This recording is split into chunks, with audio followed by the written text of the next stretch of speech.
Welcome to Fight Week. My name's Jake Arieh, your host, and this weekend is a big one because we get to see the rematch between Dustin Poirier and Justin Gaethje. Now, this is a rare instance where the headliner of a pay-per-view is not an undisputed title fight, but there is good reason for that.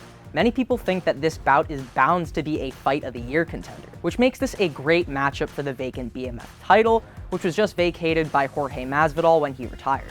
Now, these are some of the most entertaining lightweights in arguably the most entertaining division, and that's because these guys are willing to stand in a phone booth and strike. And while Dustin did win their first bout, Justin Gaethje has shown massive improvements in his striking game plan, just like we saw in his recent fight with Rafael Fiziev. When Dustin and Justin first fought, Gaethje was notorious at the time for throwing caution to the wind, committing to his power punches, and getting that highlight reel finish, which, if you didn't know, is why they call him Justin the Highlight Gaethje. Since that loss to Dustin, Gaethje has said that he's made it a point to work on his striking game plan and being more technically sound when he fights. But the Post spoke with Dustin this week, and he still believes that Gaethje's best chance of beating him is the dogfight. Take a listen. I mean, if it's a slower fight and a more technical fight, I think I win smoother there. I think his chance of beating me is the dogfight. If he tries to go technique for technique with me in the middle of the octagon, I think that's where I'm going to really shine.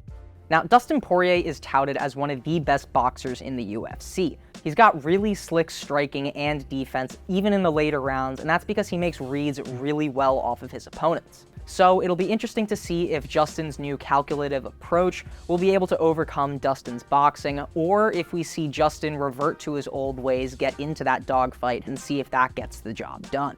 Either way, this fight is going to be absolute fireworks.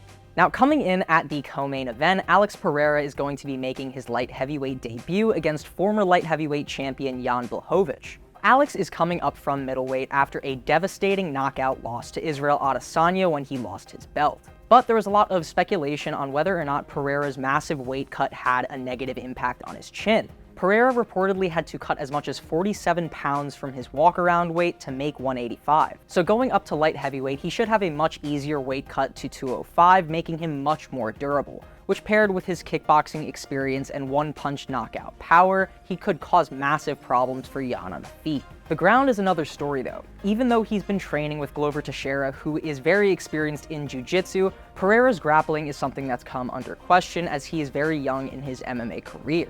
So you would expect Jan to try and take Pereira down from the start, but Jan said he has other plans in mind. Take a listen. First of all, I try to stand up against someone like Pereira because I want to see how I'm gonna look against him in this part of the fight. But if I'm gonna have to take him down, I will try to do it and finish him on the ground. Yeah? And while Jan certainly isn't a slouch when it comes to the striking, there is a huge risk about him trying to stand with Pereira because, well, in the famous words of Sean Strickland, the man touches you and you just f***ing die. But if Jan does decide to grapple, it'll be very interesting to see how far Alex has come under the tutelage of Glover Teixeira and what this fight means for the light heavyweight division. So, who do you think wins this fight? Let us know in the comments below. Tag at New York Post Sports and make sure to use the hashtag NYPFightWeek to be featured in next week's video. Lastly, there's been some breaking news for the Bellator Rizin event this weekend. Patricky Pitbull was supposed to take on McKee in the lightweight Grand Prix quarterfinal for Bellator, but McKee had to pull out of the bout due to a staph infection and has now been replaced by Roberto de Souza.